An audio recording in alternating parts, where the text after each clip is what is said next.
Why are you so passionate about what's going on, Corey? Man, you know, one of the reasons I'm so passionate about it is because, man, I'm a blessed man. You know, whether we talk about ministry, whether we talk about business, I'm a blessed man. And I think that the reason I'm so blessed, I can't just say I'm so blessed because, oh, God favored me. And you know, sometimes we as Christians, man, we become so spiritual that we miss the fact that the reason I'm in the position I'm in right now is because of the grace of God, but also because of the Martin Luther Kings, because of the Malcolm X's, because of the people that went out and picketed, that went out and marched, that went out and put their lives in harm's way so that we could be successful in 2014. And I can't just sit back on my hind parts and say, I'm successful, I got a nickel over bill money, and so I'm just gonna talk about it on social media. No, man, our kids are getting killed out there. Folks are getting killed in the street. And it's not just about cops killing kids, it's about kids killing kids.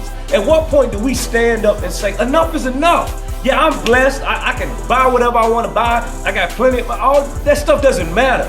What matters is we have to stand up, not just for our generation, but who's standing up for the next generation? Because if we sit down, you know, they didn't sit down on us, so why would we sit down on them?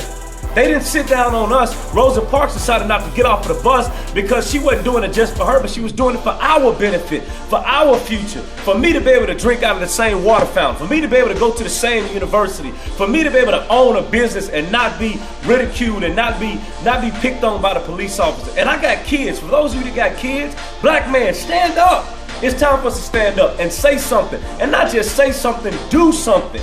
Use your mind, use your power, use your God-given gift. Don't sit back and brag on Facebook and brag on Instagram about what you got and how the Lord has blessed you. Yes, He has blessed you, but what are you doing with your blessing? What are you doing with the influence that God has given you? If you ain't doing nothing with it, it's a waste of time to have it. And so, yeah, I'm taking the little bit of influence that I have, and I'm taking it to St. Louis, and we're going to make some noise up there. And we're not doing it just because we want to be part of the riots and the protests. I'm doing it because I got kids, and I want my kids to be able to walk down the street and lift their hands up when a police officer comes and not get murdered in the streets. That's the reason I'm going to St. Louis.